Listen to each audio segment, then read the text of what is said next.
خلق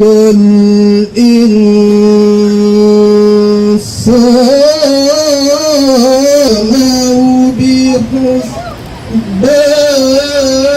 بحسبان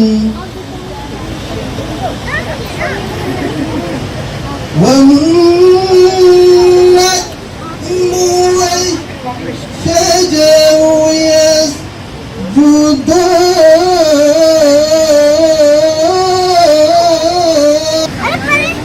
والسماء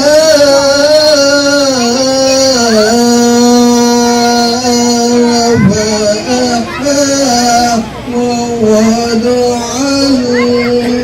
الميزان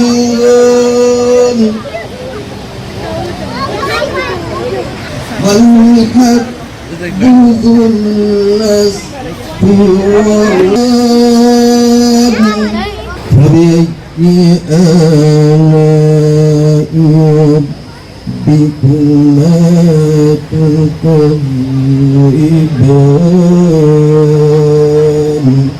صدق الله العظيم.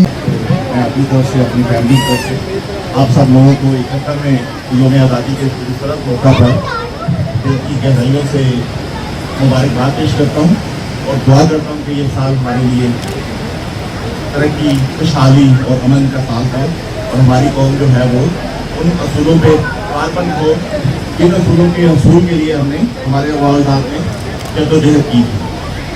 और दिनों हज़रात, आज के दिन की मुनासबत से सदर मुमकिन जनाब ममनून हुसैन साहब ने आप सब लोगों के लिए पैगाम भेजा है जो मैं पढ़ के सुनाई देता हूँ।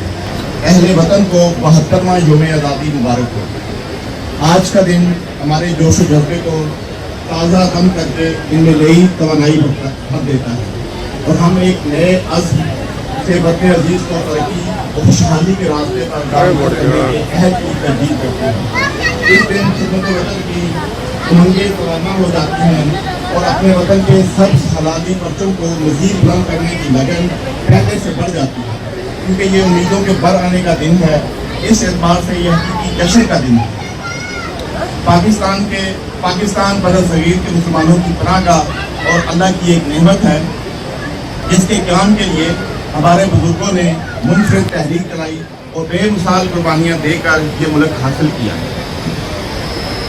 अब ये हमारी जिम्मेदारी है कि हम इस मुल्क को बानियान पाकिस्तान के ख्वाबों के मुताबिक संभालें। इस मकसद में आप कैसे आते हैं फिर आप क्या उसे जोड़ से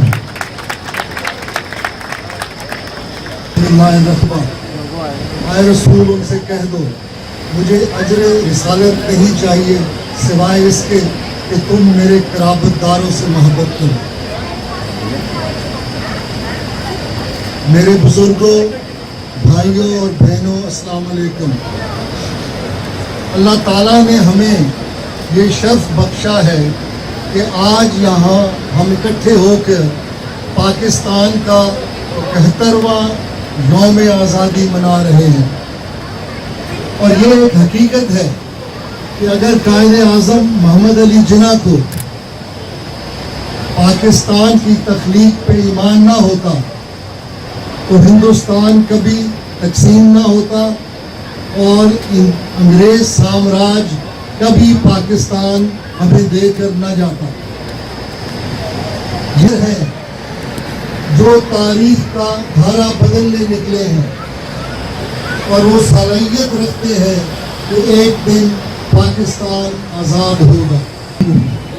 ख़वातीन हज़रात, पाकिस्तानी काउंसिल की जानिब से यौम आज़ादी के मौके पे मुनक़िद की गई इस तकरीब पे हम आप सबको खुश आमदीद कहते हैं। यौम आज़ादी के मौके पर हर साल इस तकरीब का एहतमाम होता है।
जिंदाबाद